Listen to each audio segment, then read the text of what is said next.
श्रीधर दास जी महाराज के पावन युगल चरणों में मेरा साष्टांग दंडवत करना। सिद्धपीठ भागलपुर गुफा घाट में अपने निवास में विराजमान संत मत के वर्तमान आचार्य महर्षि हरिनंदन परमहंस जी महाराज के पावन युगल चरणों में मेरा साष्टांग दंडवत करना। अपने स्वनिवास में विराजमान गुरु सेवी पूज्यपाद स्वामी भगीरथ दास जी महाराज के पावन युगल चरणों में मेरा साष्टांग दंडवत करना। पूज्यपाद गुरु चरण सेवी स्वामी प्रमोदानंद जी महाराज के चरण कमलों में मेरा कोटि सा नमन। पावन मंच पर विराजमान सभी महापुरुषों के चरण कमल में मेरा कोटि सा नमन। इस पावन सत्संग प्रसाद में उपस्थित परम सम्मान्य सत्संग प्रेमियों, आदरणीय माताओं एवं स्नेहमयी बहनों के चरण कमलों में मेरा कोटि सा नमन। अभी हम आप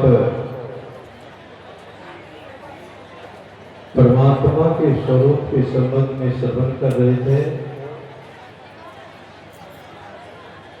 तो परमात्मा मिलेंगे कहाँ,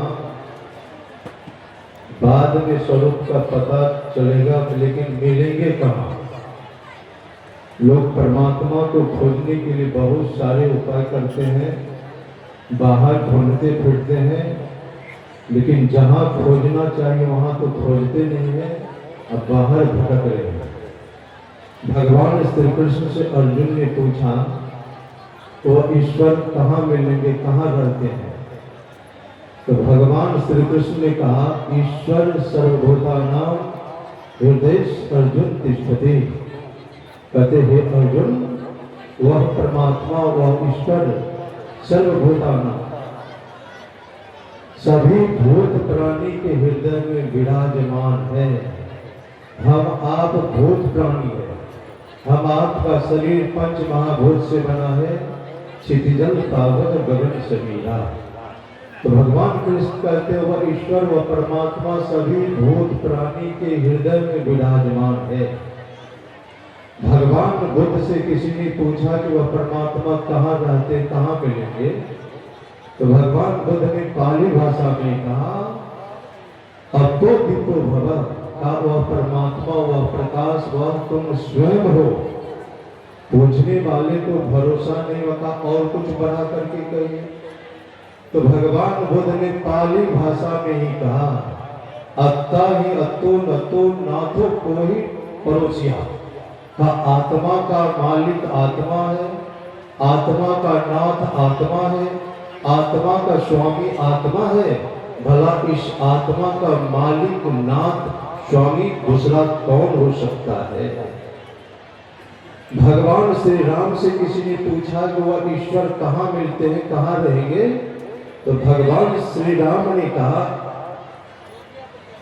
प्रकृति पार प्रभु सब उर्वासी, ब्रह्मणि विरज अविनाशी।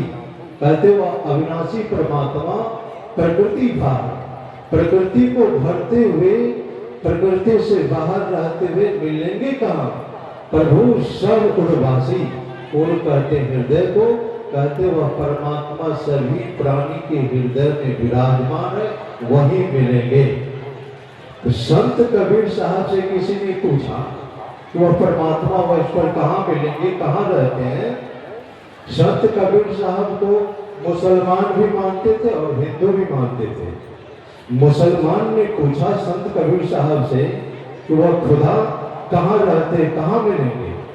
हिंदू ने पूछा कि वह परमात्मा कहाँ रहते, कहाँ मिलेंगे। तो दोनों को संत कबीर साहब ने कहा ना मैं मंदिर, ना मैं मस्जिद, ना मैं काबे कैलाश में, मुँह को कहाँ ढूंढे बंदे मैं तो तेरे पास में।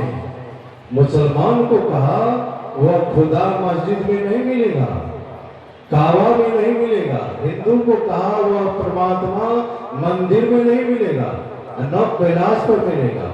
जब भी मिलेगा वह परमात्मा तो हम आपके अंदर में मिलेगा, बाहर नहीं मिलेगा।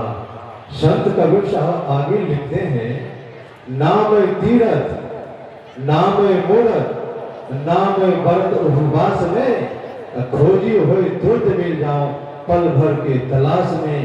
कहते वह परमात्मा किसी तीर्थ में भी नहीं मिलेगा, वह परमात्मा किसी मूर्ति में भी नहीं मिलेगा, और परमात्मा उपास करने से, व्रत करने से भी नहीं मिलेगा।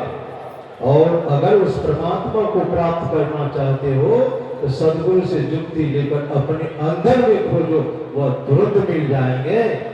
ये माता लोग, ये दुनिया के लोग बहुत उपवास करते हैं, बहुत तीर्थ व्रत करते हैं। भगवान संत कबीर साहब कहते हैं वह तीर्थ में, वह उपवास में, वह व्रत में नहीं मिलेगा। कितना भी सोमवारी, मंगलवारी, बुधवारी, शुक्रवारी कर ले, कितना भी चतुर्दशी, एकादशी, द्वादशी कर ले, वो परमात्मा मिलने वाला नहीं है। अगर ये दुनिया के लोग एक बारी कर लेंगे, चाहे आपसे ध्यान बने या नहीं बने, अगर एक बारी कर लेंगे, चाहे स्त्री हो चाहे पुरुष, शरीर छूटेगा तो सीधे स्वर्ग जाएंगे। स्वर्ग में जब पुण्य छिन्न होगा, मृत्यु लोक पाएंगे तो मनुष्य का शरीर ही मिलेगा। ये कौन बारी है? एक पति व्रत धर्म का पालन और एक पत्नी व्रत धर्म का पालन। अगर इस व्रत में मजबूत हो गए तो शरीर छूटने के बाद सीधे स्वर्ग जाएगा, स्वर्ग में पुण्य छिन्न होगा, मृत्यु लोक पाएंगे तो सीधे मनुष्य का शरीर मिलेगा।